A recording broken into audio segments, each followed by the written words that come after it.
Muy buen día, apreciables estudiantes. Bueno, en este video les voy a explicar cómo resolver el proyecto integrador del módulo 19. Recuerden que en estos videos yo siempre cambio los datos originales del problema para no darles los resultados, pero sí el procedimiento que deben de seguir. Muy bien, entonces vamos a empezar viendo las instrucciones.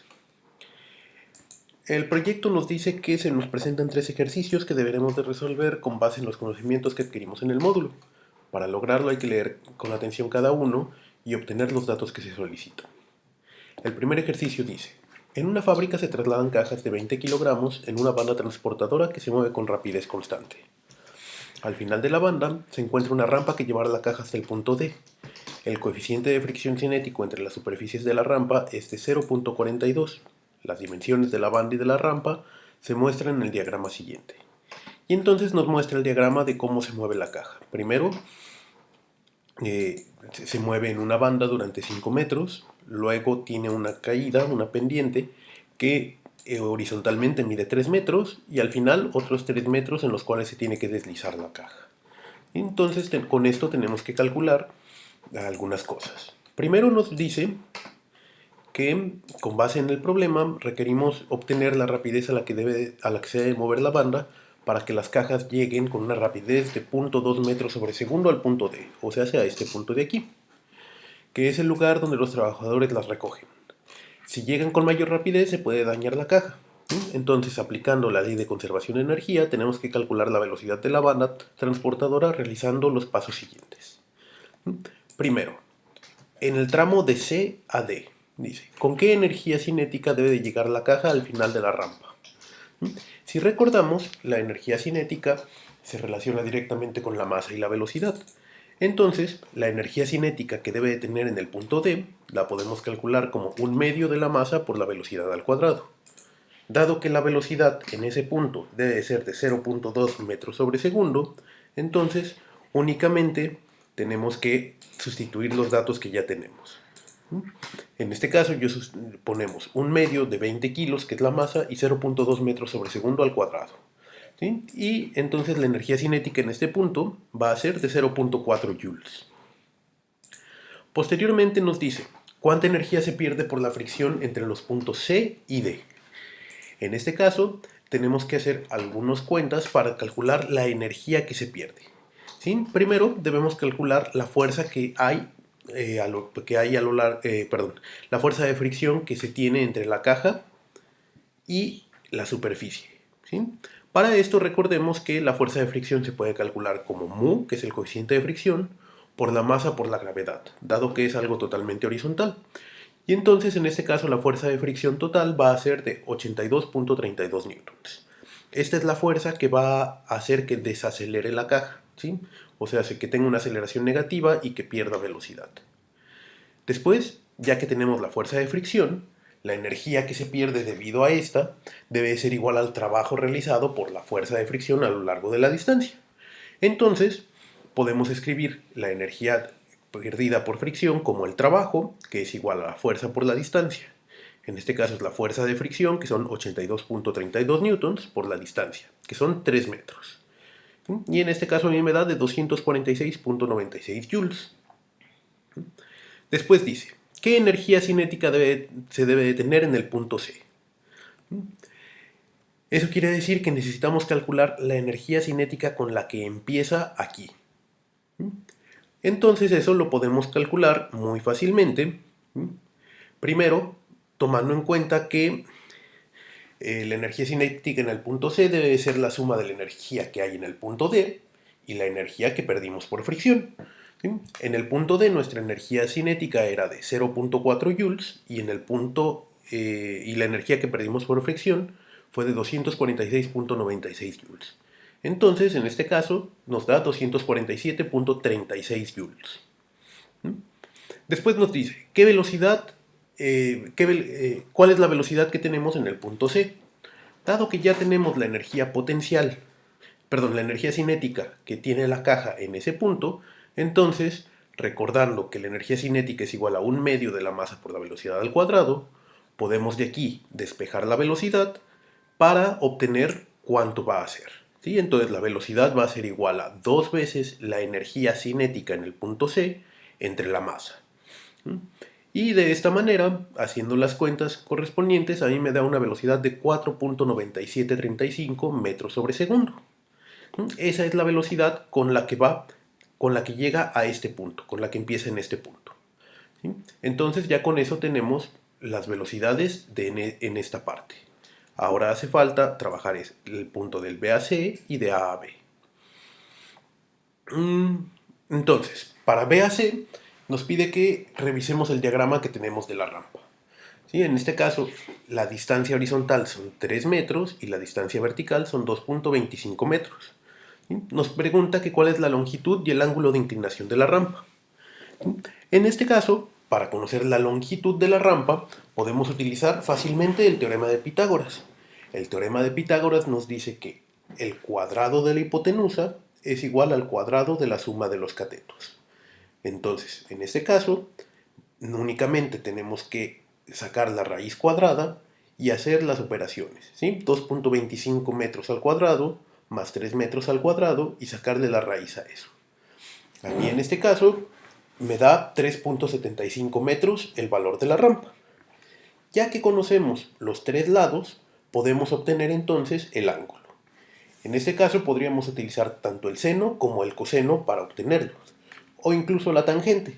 Recordemos que el seno es el cateto opuesto entre la hipotenusa, o sea, hace 2.25 entre 3.75. O que el coseno es el cateto adyacente entre la hipotenusa, que es 3 metros entre 3.75. Dado que más adelante utilizaremos el coseno, en este caso yo lo voy a calcular con el coseno. ¿Sí? El coseno entonces es el cateto adyacente, que son 3 metros, entre la hipotenusa, que son 3.75 metros. Entonces, el coseno del ángulo es de 0.8. Ya que sabemos cuál es el coseno del ángulo, únicamente tenemos que aplicar la función coseno a la menos 1 o arcoseno para obtener el ángulo, que en este caso a mí me da de 36.87 grados.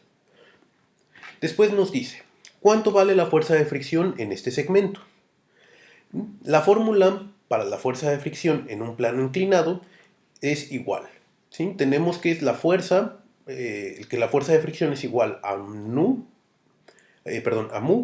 por la fuerza normal. En este caso, la fuerza normal, dado que es un plano inclinado, la vamos a escribir como la masa por la gravedad por el coseno del ángulo, con que esté inclinado el plano. ¿Sí? Y entonces únicamente sustituyendo estos datos obtengo la fuerza de fricción. ¿Sí? Mu por m por g por coseno del ángulo.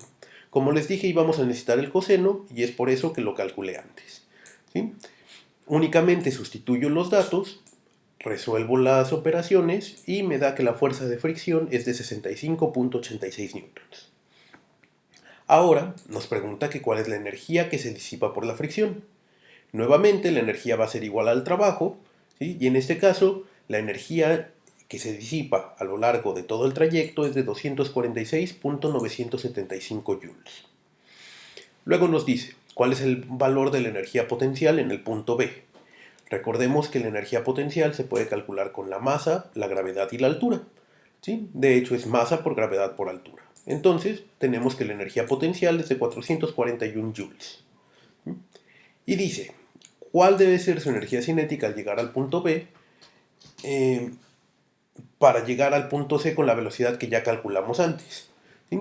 La velocidad que ya calculamos antes es la velocidad con que inicia en este punto de aquí, que es la que calculamos en el inciso anterior, 4.9735. ¿Sí? Entonces, en este caso, lo que vamos a hacer es que vamos a tomar en cuenta la energía cinética en el punto B como la energía cinética en el punto C más la energía que perdimos. Y eso va a ser 4.943 joules. ¿Sí? Además, con esto, entonces nos damos cuenta de cómo se va perdiendo la energía debido a la fricción. ¿Sí? En este caso, nuevamente, es exactamente igual que en el caso anterior. Es la energía en el siguiente punto más la energía que perdimos. ¿Sí? Después, en la parte de A a B, que es la banda transportadora, nos dice con qué velocidad debe de ir la banda transportadora. Dado que la energía cinética en el punto B es de 494.3 joules y la banda se mueve con velocidad constante, entonces utilizando esta energía cinética podemos obtener el valor de la velocidad como lo hicimos anteriormente. ¿Sí? La velocidad va a ser igual a la raíz de 2 veces la energía cinética en B entre la masa. Y en este caso la velocidad me da de 7.0309 metros sobre segundo. ¿Sí? Después nos pide que calculemos el tiempo que se realizó, en el que se realizó todo el recorrido. Cuando vamos del punto A a B, recordemos que es una velocidad constante. Entonces, para calcular el tiempo únicamente tenemos que recordar que el tiempo es igual a la distancia entre la velocidad, que en este caso son 5 metros entre 7.0309 metros sobre segundo, y tenemos que el tiempo que tarda de A a B es de 0.7115 segundos. Después, del punto B a C, en este caso, recordemos que va disminuyendo su velocidad, tiene una aceleración negativa. Entonces tenemos que calcular cuál es esta aceleración. Si recordamos las fórmulas que yo les puse en la sesión síncrona, podemos calcular la aceleración como la velocidad final al cuadrado menos la velocidad inicial al cuadrado entre 2 veces la distancia. ¿Sí? La velocidad final va a ser entonces la velocidad con la que ya está en el punto C. La velocidad inicial va a ser la velocidad con la que empieza en el punto B y la distancia es lo que mide la rampa. ¿Sí? Haciendo todas estas cuentas, a mí me sale que, voy a dar un enter aquí para que se separe un poco, me dice que la aceleración es de menos 3.293 metros sobre segundo al cuadrado. Ya que tenemos la aceleración, entonces podemos sustituir todos los valores en otra de las fórmulas del movimiento rectilíneo uniformemente acelerado para obtener el tiempo. En este caso, el tiempo es igual a la velocidad final menos la velocidad inicial entre la aceleración. Nuevamente, son la misma velocidad final y la misma velocidad inicial, y en este caso vamos a colocar la aceleración que acabamos de calcular. ¿Sí? Y entonces me dice que el tiempo va a ser de 0.6248 segundos. Este mismo procedimiento ustedes lo deberán de hacer para el punto de C a D. ¿Sí? Yo aquí ya no lo puse para no darles todos los procedimientos, pero es exactamente el mismo. Y después, para el punto de A a D, lo único que tienen que hacer es encontrar, bueno, ya que tomaron en cuenta todos los tiempos, y aquí se me olvidó ponerlo, voy a poner el tiempo total, va a ser igual al tiempo que tarda de A a B, más el tiempo que tarda de B a C, que son dos de los que ya calculamos, más el tiempo que tarda de C a D. Y sumando todos estos tiempos, entonces vamos a tener el tiempo total, o también lo podemos llamar el tiempo que tarda de A a D. ¿Sí? Entonces, una vez que ustedes han calculado el tiempo que tarda de C a D, únicamente tienen que hacer la suma. ¿Sí? Después nos dice, usando los valores que obtuviste de la energía disipada por fricción en las secciones de la rampa y el tiempo que tardó el recorrido de la rampa, o sea, el tiempo de B a C, ¿sí? Porque es nada más en la rampa, ¿sí? Tenemos que obtener la potencia por medio del calor disipado por el recorrido. En este caso, en el tramo de B a C tenemos una pérdida de energía cinética debido a la fricción de 246.975 joules. ¿Sí? Entonces la potencia va a ser la energía por el tiempo, y en este caso vamos a tener cuánto se perdió, cuál es la potencia, perdón,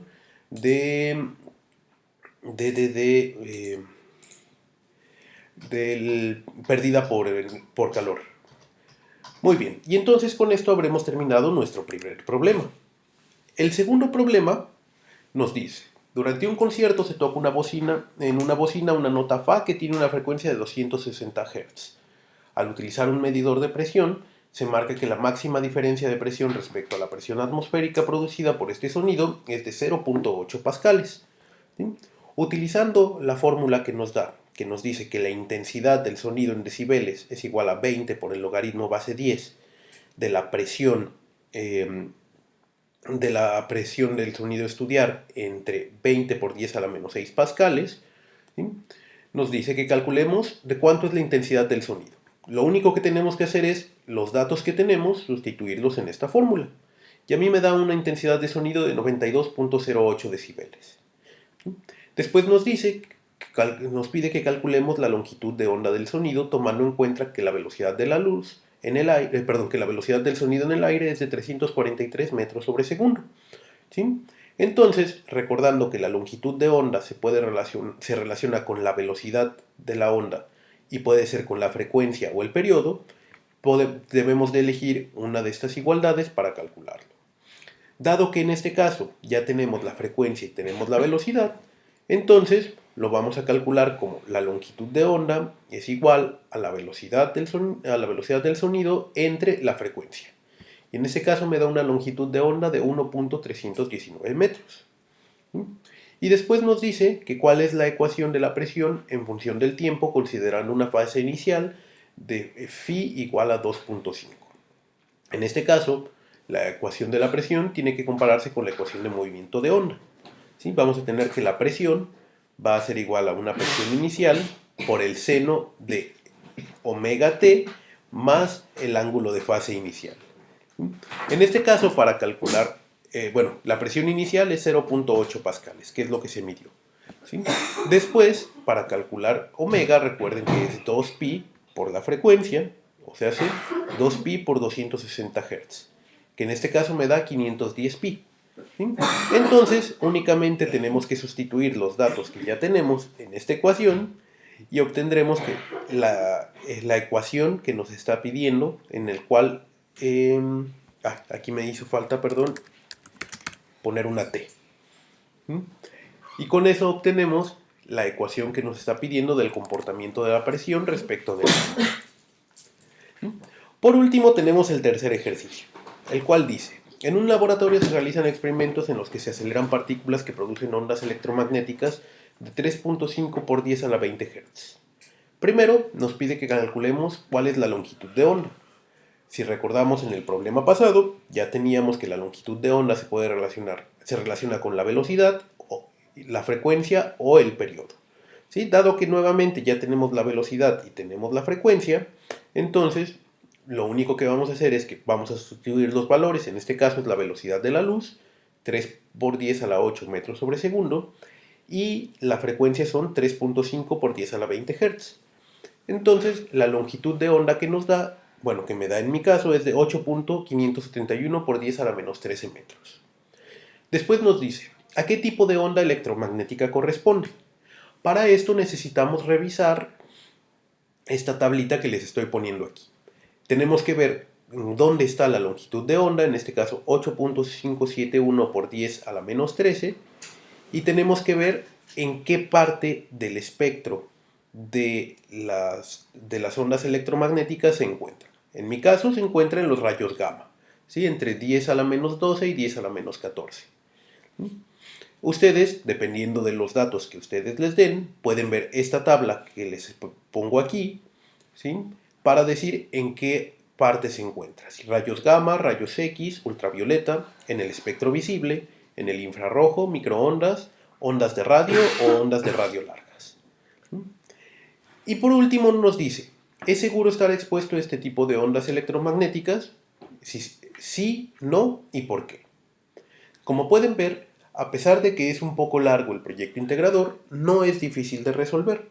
Entonces espero que con este video les quede más claro cómo se tiene que resolver el mismo y lo puedan entregar a tiempo. ¿Sí? Recuerden que estoy al pendiente de cualquier duda que puedan tener y espero que terminemos a tiempo todas nuestras actividades y cerremos este módulo a tiempo. Recuerden que al ser la última semana y este ser el proyecto integrador, no se pueden dar extensiones de tiempo. Entonces, en caso de que no entreguen el proyecto a más tardar el domingo antes de las 11:55 de la noche, deberán de entregarlo en la semana de recuperación. Pero espero que no sea el caso de ninguno de ustedes. Muy bien, entonces por ahora me despido de ustedes, les deseo un maravilloso día y que lo que queda de la semana sea también maravillosa. Hasta luego.